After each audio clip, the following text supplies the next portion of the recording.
এ মুসলমান ইমানদার, ভালো করে মনে রাখবা, এই তাকওয়া যার অন্তরে থাকে তাকেই কোরআনের ভাষায় বলে মুত্তাকিন। যালিকাল কিতাবু লা রাইবা ফীহি হুদাল লিল মুত্তাকিন। আল্লাহ পাক বলেন মুত্তাকিনদের জন্য এই কিতাব হেদায়েতের পথে, হেদায়েতের বাণী নিয়ে আসছে। আল্লাহ পাক বলে মুত্তাকিনদের জন্য জান্নাত। ইন্নালিল মুত্তাকিনা মাফাজান হাদাইকা ওয়া আ'নাবা ওয়া কাওয়াইবা আতরাবা। আল্লাহ পাক বলে বান্দা মুত্তাকিনরাই জান্নাত পাবে। এ তাকওয়ার মূল্য কত জানো? আল্লাহ পাক বলেন ইন্না আকরামাকুম ইনদাল্লাহি আতকাকুম। যার ভিতরে তাকওয়া থাকবে তার দাম আল্লাহর আদালতে অনেক বেশি। মুসলমান আল্লাহর গোলাম, এই তাকওয়া অন্তরে ঢুকাও। তাকওয়া বামানা ইহসান। হাদিসে জিব্রাইল নামে একটা হাদিস আছে, প্রসিদ্ধ হাদিস। হাদিসের নাম হাদিসে জিব্রাইল।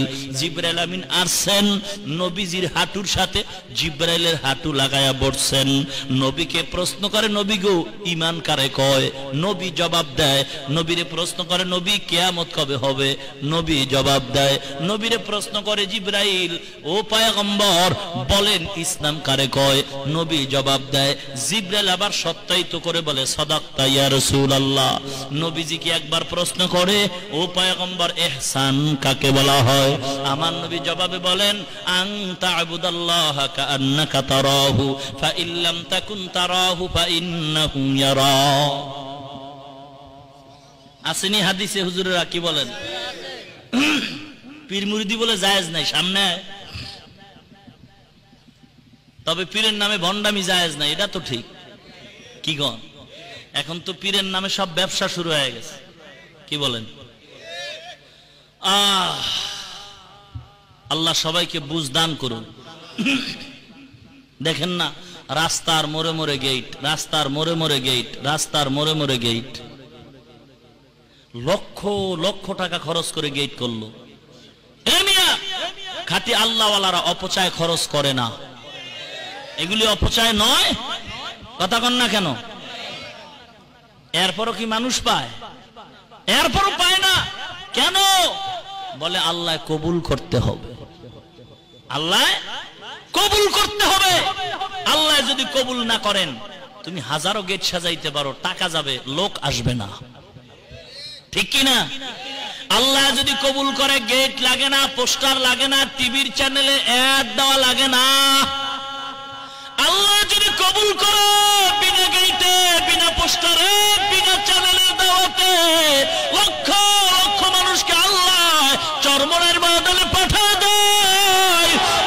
আল্লাহ যদি কবুল করে গো, বিনা পোস্টারে, বিনা গেটে, বিনা দাওয়াতে লক্ষ লক্ষ লক্ষ মানুষকে আল্লাহ টঙ্গীর ময়দানে পাঠিয়ে দেয়। আল্লাহ কবুল করতে হবে, আর কবুল হবে সুন্নতের আমলের বিনিময়ে, সুন্নতকে জবাই করার বিনিময়ে নয়।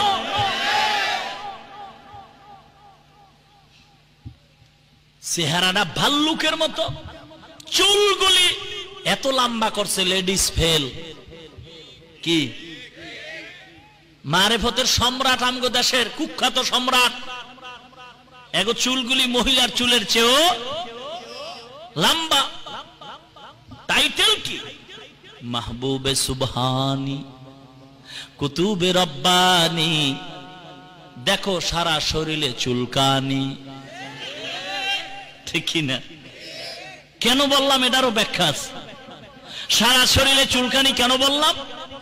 ওরা যদি কোরআনের কথা শুনে তখনই ওদের চুলকানি শুরু হয়। ওরা যদি কোরআনের সত্য কথা শুনে চুলকানি শুরু হয়। ওরা যদি ভালো আলেমের ওয়াজের কথা শুনে চুলকানি শুরু হয়।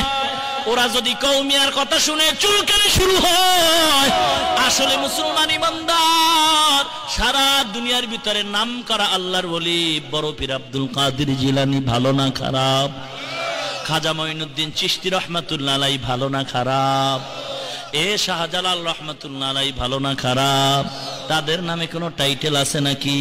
কেন নাই জানো? এরে এক নাম্বার মালের কোনো অ্যাডভার্টাইজ হয় না, দুই নাম্বার মালের অ্যাডভার্টাইজ বেশি হয়। খাঁটি আল্লাহওয়ালাদের কয় না একটা, কয় যে চীনা বাবনের বইতে লাগে না, একটা প্রবাদ বাক্য আছে, খাঁটি আল্লাহওয়ালাদের পরিচিতির জন্য টাইটেল লাগে না, আল্লাহওয়ালারা মানুষ খুঁজে না, মানুষে তাদের খুঁজে।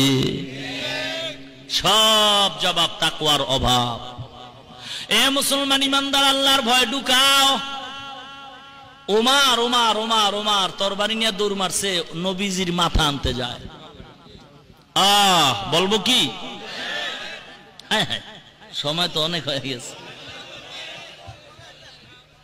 আমি জানি এখানে বলেন সবাই পক্ষে, বলবেন না বলবেন না, হুজুর বন্ধ করেন, আপনার কষ্ট হইতেছে। এমন একটা বন্ধু পাইলাম না। বন্ধু পাই এমন যে হুজুর বলতে থাকেন, বলতে বলতে কায়েতে আযান জানাজা দিয়ে আলাই। এই হলো আপনাদের আবেগ।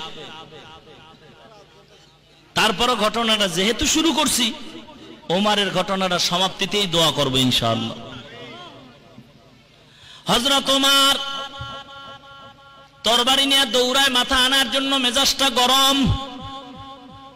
কারণটা কি? কয় গরম পোশাক শরীরে ঢুকাইছে। গরম পোশাক যদি শরীরে থাকে তখন শরীরটা গরম হয়।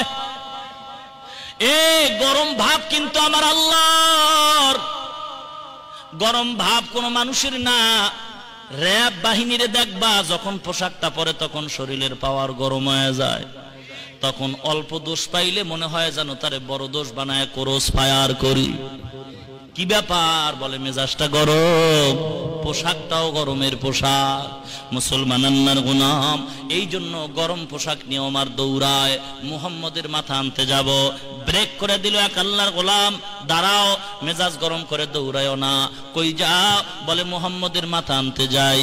বলে কেন, অপরাধ কি? বলে কোনো অপরাধ নাই, সে নাকি আমগো দলের বিরুদ্ধে কথা কয়, আমাদের বিরুদ্ধে কথা কয়, তার মাথা আনার জন্য যাই। বলে দাঁড়াও, একটু দাঁড়াও, মুহাম্মদ তোমার রক্তের কোন আত্মীয়? বলে না। তো রক্তের আত্মীয় না, এর জন্য এত পাগল হইছে? বেটা, তোর রক্তের যে বোন, এ তো মুহাম্মদের পাগল হইছে। তাই নাকি? বলে এইটার আগে সাইজ করে লই। হেদায়েতের চাবি ঘুরে গেল। মক্কায় আমার নবী দোয়া করে, আল্লাহ ওমরকে তুমি ইসলামের খাদেম বানায় দাও। ওমর এবার মুহাম্মদের গান বাদ দিয়া বোনের গানের পিছনে দৌড়ায়, বাড়িতে দৌড় মারছে। বাড়ির মধ্যে বোন আর ভগ্নিপতি আল্লাহর কালামের তেলাওয়াত করতেছিল। আরবের মানুষ ওমর আরবি ভাষা জানে, অর্থ বুঝে। বাড়ির দরওয়াজায় গিয়া ডাক দিছে, বোন তাড়াতাড়ি দরজাটা খুলে দাও। এ পর্দার অন্তরালের মা বোনেরা গো, ভালো করে শুনে নাও গো মা। ও মা, তোমরা তো নবী নয়, নবীদের মা গো। তোমরা তো আলেমের মা, তোমরা তো হাফেজে কোরআনের মা। এ মা, তোমরা তো আলেমদের মা, তোমরা তো বড় পীরের মা। এ মা, এ বাবারা, এ যুবক ভাই, পায়ে হাত দিয়া বলে যায়, আমার মা বাবার জীবনটা কত ধন্য গো। আমার মা বাবা আল্লাহর কাছে দোয়া করে, আল্লাহ আমার সন্তানকে তুমি মানুষ বানাও। আমার মা বাবা বড় কষ্ট করেছে, আমিও কষ্ট করে লেখাপড়া করেছি। জামাটা কিনে দেওয়ার মতো তৌফিক আব্বার ছিল না, কিতাব কিনিয়া দেওয়ার মতো তৌফিক ছিল না। এরপরও বাবায় কখনো বলে নাই যে তুই আমারে কামাই কইরা খাওয়া, বরং বলছে মাদ্রাসায় পড়িয়া আলেম হবি। কিয়ামতে যদি আল্লাহ জিজ্ঞেস করে কি নিয়ে আসছো, তোর মতো সন্তানটারে মাওলার দরবারে হাজির করে দিব, আর বলবো আল্লাহ বড় কষ্ট করে না খাইয়া সন্তানটারে আলেম বানাইয়া কবরে চলে আসছি। এ সন্তানের পিতা মাতা একটু কি মায়াও হয় না? কত মানুষ কান্নাকাটি করে, ও হুজুর দোয়া করেন, বিয়া করছি কোনো সন্তান হয় না। আল্লাহ তোমারে সন্তান দান করছে, আজকে সন্তানটারে মানুষ বানাইতে পারলা না। এ যুবক ভালো করে মনে রাখবা, আজকে মাদ্রাসায় পরে টুপি মাথায় দিলাম, লম্বা জামা পরলাম, মনে করছো ঠকজি? না না, তোমাদের চাইতে অনেক শান্তিতে আছি। এ যুবক, তুমি আজকে লেখাপড়া করে দাড়িটারে কামাইলা, ডিগ্রি পাস করলা, এত কষ্ট করে লেখাপড়া করে করিয়া চাকরির অ্যাপ্লিকেশন করো, চাকরি কপালে হয় না। বাবার জমিন বেচলা, তারপরও চাকরি পাও না। অথচ তোর এক ক্লাসে ছোট্ট একটা মেয়ে লেখাপড়া কইরা গরিবের সন্তান বিনা টাকায় চাকরি পাইলো, অল্প লেখাপড়ার বিনিময়। আর তুমি ডিগ্রি পাস করার পরও চাকরি পাও না। তোমার চেয়ে কপাল পোড়া আর কে হতে পারে দুনিয়ায়? বেকারত্বের জীবনের অভিশাপে ঘুরতেছো। আর মাদ্রাসায় পড়ুয়া কোনো ছাত্র বেকার নাই, বরং এই টুপি আর দাড়ির কারণে আল্লাহর কসম আল্লাহ এত শান্তি আর সম্মান দান করছেন। দুনিয়ার এমপি মন্ত্রীরাও এত সম্মান পায় না। এ মুসলমান যুবক ভাই, দাড়িটারে কেন কামাইছো? আমার মনে হয় দাড়ি কামানের কারণে আমার আল্লাহ তোর কপালে চাকরি দেয় না। এ যুবক রে, পায়ে হাত দিয়া বলি, আজকে তুমি তাকাও, তোমার মতো হাজার যুবক দাড়ি রেখা ব্যবসা করে, অভাব নাই। চাকরি করে, অভাব নাই। আর্মি র্যাব পুলিশ বাহিনীর মধ্যে তাকাও, তোমার মতো দাড়িওয়ালা যুবকের অভাব নাই। মনটারে বুঝাও, তুমি কেন দাড়িটা রাখতে পারলা না? এ বোন, এ বোন, এ ভাই, ভালো করে স্মরণ রেখো, একই মায়ের দুইটার সন্তান। বোন আগে হইছে, বোনের বয়স হলো 30 বছর, ভাইয়ের বয়স হলো 24 বছর। ভাইয়ের গালে দাড়ি আছে, বোনের গালে দাড়ি নাই। তুমি কি আল্লাহকে বলতেছো, আল্লাহ আমার 30 বছর বোনের গালে দাড়ি না দিয়া আমি 24 বছরের ছেলের গালে কেন দাড়ি দিলা? বড় অন্যায় করেছো। এই জন্য আমি বারবার দাড়িটারে কামাই। এ যুবক, পায়ে হাত দিয়া বলবো, দাড়ি কামায় আমার নবীর আর কান্দাইও না। আমার নবী বড় কলিজায় ব্যথা পায়। এ দাড়ি কামায় নবীরে কষ্ট দিও না। এ তারপরে যুক্তির ব্যানারে কথা বলি, বলো তোমার মতো যুবক দাড়ি রেখা স্কুলে পড়ে, অভাব নাই, কলেজে ক্লাস করে, অভাব নাই, ভার্সিটিতে পড়ে, অভাব নাই, ঠিক কিনা? এ যুবক ভাই গো, পায়ে হাত দিয়া বলবো, দেখো তোমার মতো হাজার যুবক দাড়ি রেখা ড্রাইভারি করে, কৃষি কাজ করে, কর্মচারী আছে না নাই? বালিশের সাথে মাথা লাগায় চিন্তা করবা, তুমি কেন দাড়িটারে রাখতে পারলা না? বৈজ্ঞানিকরা বলে, দাড়ি যারা ছাড়ে অথবা দাড়ি কাটে বা বেলেট দিয়া সাইজ করে, ভালো করে মাসআলা মনে রাখবেন, যারা দাড়ি পুরাটাই বেলেট দিয়া ক্লিন করে আর যারা গালের সাথে মিলাইয়া ছোট্ট ছোট্ট করে রাখে, দোনো দলের গুনাহ কিন্তু সমান। বৈজ্ঞানিকরা বলে 3টা মুসিবত হবে তাদের জন্য। 1 নাম্বার মুসিবত, চোখের পাওয়ার থাকবে না। 2 নাম্বার মুসিবত, যৌবনের পাওয়ার থাকে না। 3 নাম্বার মুসিবত, তার অকালে মরণ হয়। এ যুবক, তোমরা মনে করছো আমরা টুপিওয়ালারা টুপি মাথায় দিয়ে যৌবনের তালা লাগাইছি, দুনিয়ার কোনো চাহিদা আমাদের নাই। না না না, বরং ভালো করে রেকর্ড করে নাও, তোমাদের চাইতে আমাদের টুপিওয়ালাদের যৌবন অনেক বেশি। কারণটা কি জানো? তোমাদের যৌবনটা অনেক সময় টাকায় বিভিন্ন জায়গায় বিক্রি হয়, টুপিওয়ালাদের যৌবন কোথাও টাকায় বিক্রি হয় না।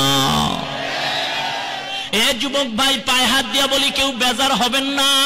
এ যুবক, আমিও তো আপনার মতো একটা যুবক সন্তান, আমার বয়স কিন্তু অনেক কম।